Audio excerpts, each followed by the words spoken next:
Hi everyone, in today's video I want to test out all these markers that I had gotten off of Temu for dirt cheap. I think it was less than $5 for all these markers. Could be wrong, I'll put the price on the screen. But I figured a fun way to try them out is to actually close this, face it the other way, and then color a page from here and randomly point to what I'm going to color, blindly go in the bag, pull out a color, and whatever marker comes out is the color that the image will be.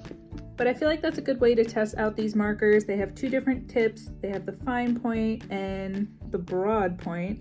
I kind of wish they had like an in-between point rather than that broad. That style I can already tell I'm not really gonna like. I wish it was just a thicker, same style of the fine, so like that round point. But it is what it is. All right. So without further ado, let's get coloring. So also fitting for this, since it's all going to be mystery colors, let's do a mystery page. And it looks like we are coloring in Rampage. Okay, we'll leave his color for last. So let's start with coloring in this building. So this part will be put into the boop. Ooh, turquoise green.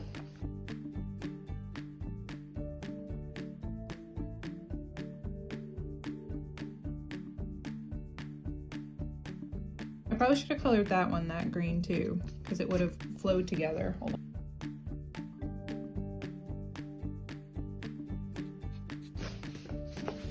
I can already tell you these are 10 times better.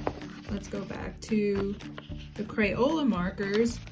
You see how it's really streaky? You see his purpleness and everything? Streaky, it's blotchy, it's all over the place. Look how fluid it is. I mean, if I let it dry, sometimes you will get a little bit of splotchy, but nowhere near on the same as those Crayola markers.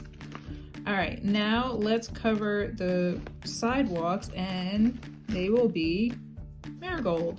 I'm using the fine tip because I do like the way this looks. I'm kind of avoiding.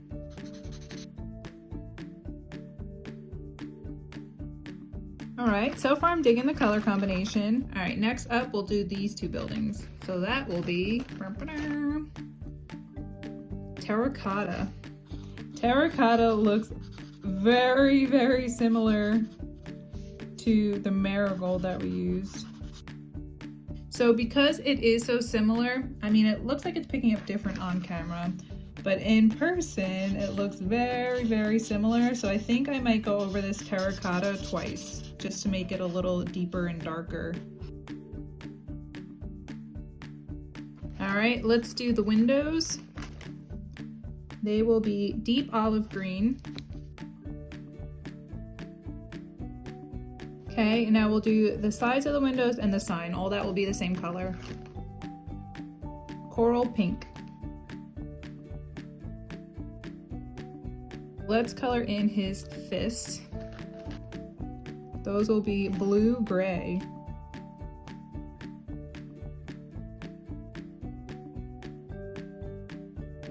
Okay, let's do the big chunks of that building. Deep red.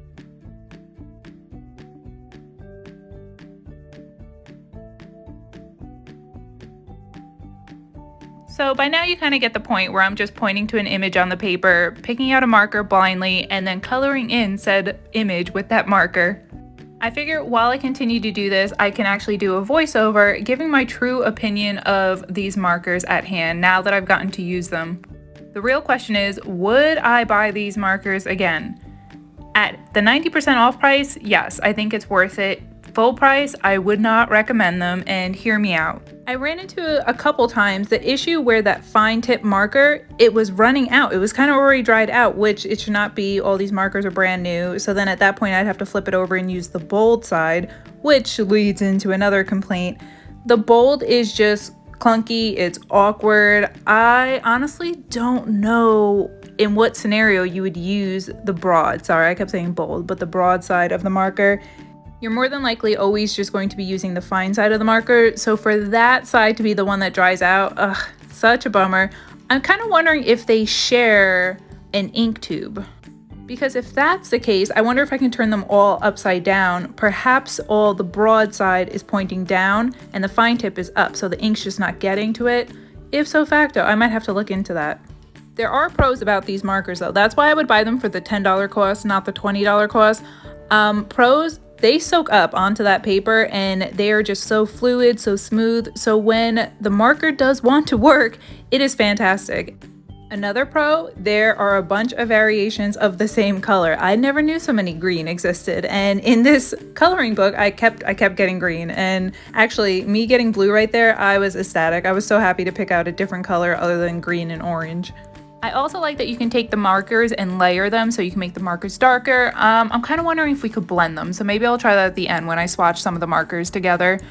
Overall, I think this would make a great gift for adults, even kids, but realistically, kids, you can buy Crayola, you can buy Rose Art, you can buy dollar store markers. They're not going to care about the quality unless you have a little artist on hand, but these I think are definitely a step up. So whether you're an adult that likes to color or if you had a teenager or someone who likes to color, I would recommend this as a gift. I think they are decent quality markers, especially for the 90% off price point. If any of you watching this video own these markers, let me know and let me know your thoughts on them and if you like them.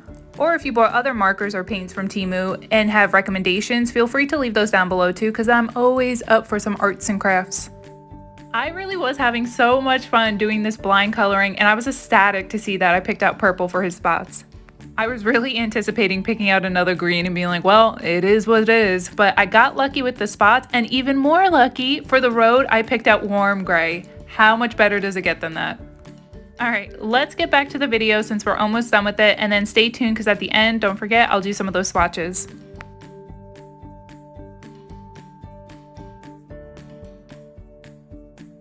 Street is done. Let's do the windows of the car, which will be, oh, I forgot that little corner of it, that's okay. The headlights, the taillights, and the windows will all be the same, which will be dark blue light. So how does that even make sense? Dark blue light. Okay. All right, now let's do the stripes. Forest green. And the tires. Pastel yellow. That's interesting. Now we'll do the spine of the wings. Olive green again. Holy moly, I've picked this so many times. Let's do their mouths, which will be dark blue light. Wow, I just put this back. That might have been an accident. All right, his eye color. Warm gray. There's so many markers in there. How am I picking out the same ones? And for the main event, let's find out what color he is. I feel like I want to be like ice blue. All right, that's a good color. Hopefully, kind of looks like cerulean to me.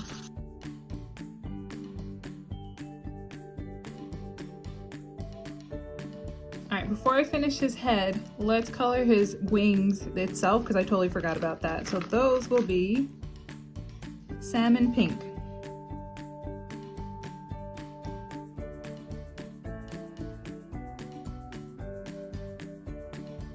And let's do his eyes too. Let's do them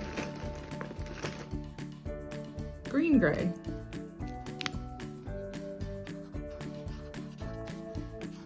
As promised, I wanted to show a close-up of the tips of the markers as well as swatch them. So this color, what is it? Deep violet, and that was the spots on the little alien guy. And this is why I don't like the broad markers. You have to go at a certain angle in order to get that type of thickness. Otherwise, obviously you can use the one point of it, use the other one.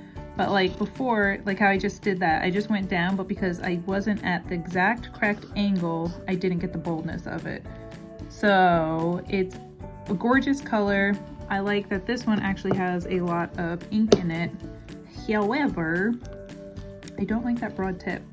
And this is a close-up of the fine tip. And this is the one that I like. That one is so nice.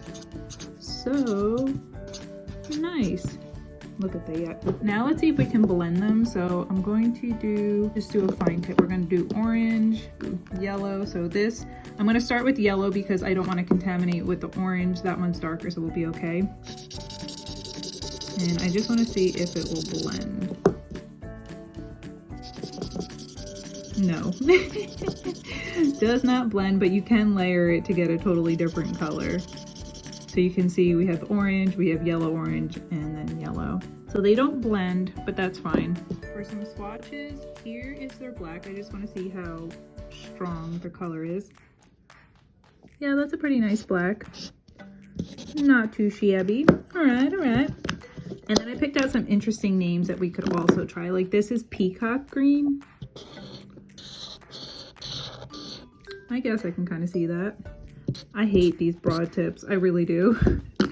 I feel like they're probably good for swatches, but then again, look how poopy that looks. This is their vivid green.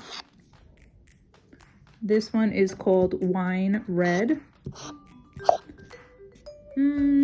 I guess. Kind of looks like I spilt wine on that paper.